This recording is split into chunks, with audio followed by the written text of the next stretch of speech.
Hamas ने जब 7 अक्टूबर 2023 को इजराइल पर हमला किया था, तब हमास की मिसाइलों को रोकने का काम किया था इजराइल की सबसे ताकतवर ढाल आयरन डोम ने।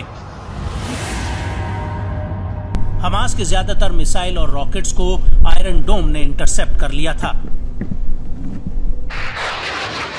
आयरन डोम ही वो हथियार है जिसके दम पर इजराइल किसी भी बाहरी हमले को रोक पाने में कामयाब हो पाता है। लेकिन अब ऐसा लग रहा है कि हूती और हिजबुल्लाह ने इजराइल की इस ढाल का तोड़ निकाल लिया है। दरअसल 19 मार्च की आधी रात को करीब 2 बजे हूती की तरफ से दागी गई क्रूज मिसाइल इजराइल के इलेट सेटलमेंट पर आकर गिरी थी और खुद इजरायली न्यूज चैनल 13 के रिपोर्टर एमलॉक बोकर का कहना है कि ये बेहद ही गंभीर और महत्वपूर्ण गलती है कि एक क्रूज मिसाइल को इजरायली एयर डिफेंस सिस्टम पकड़ नहीं पाया।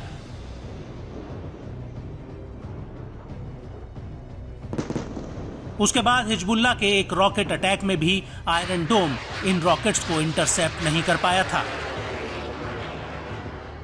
जिसके कारण आईडीएफ के 2 जवान घायल हुए थे। और अब लेबनान के हिजबुल्लाह ने दावा किया है कि उसके लड़ाकों ने शनिवार दोपहर 2:20 पर इजरायली कफर ब्लम सैन्य अड्डे पर 2 आयरन डोम लॉन्चरों पर आत्मघाती ड्रोन दागे, जो सीधे टारगेट पर जाकर लगे हैं।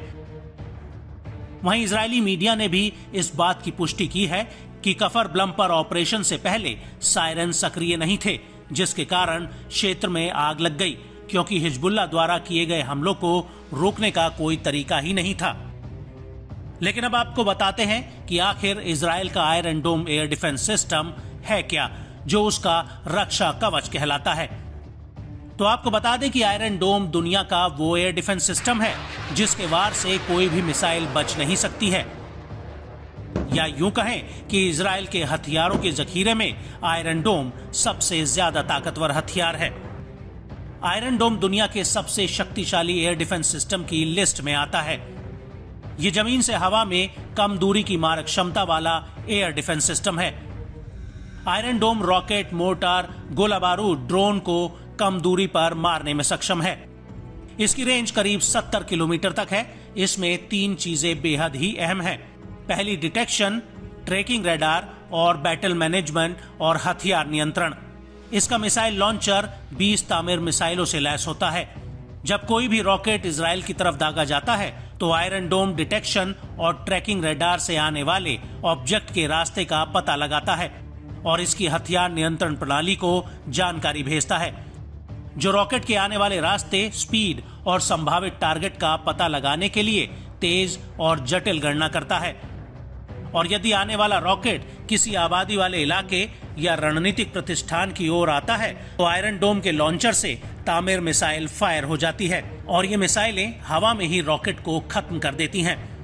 इजराइल के राफेल एडवांस डिफेंस सिस्टम और इजराइल एरोस्पेस इंडस्ट्रीज ने अमेरिका की मदद से इसे बनाया है। पहली बार आयरन डोम का इस्तेमाल साल 2011 में किया गया था।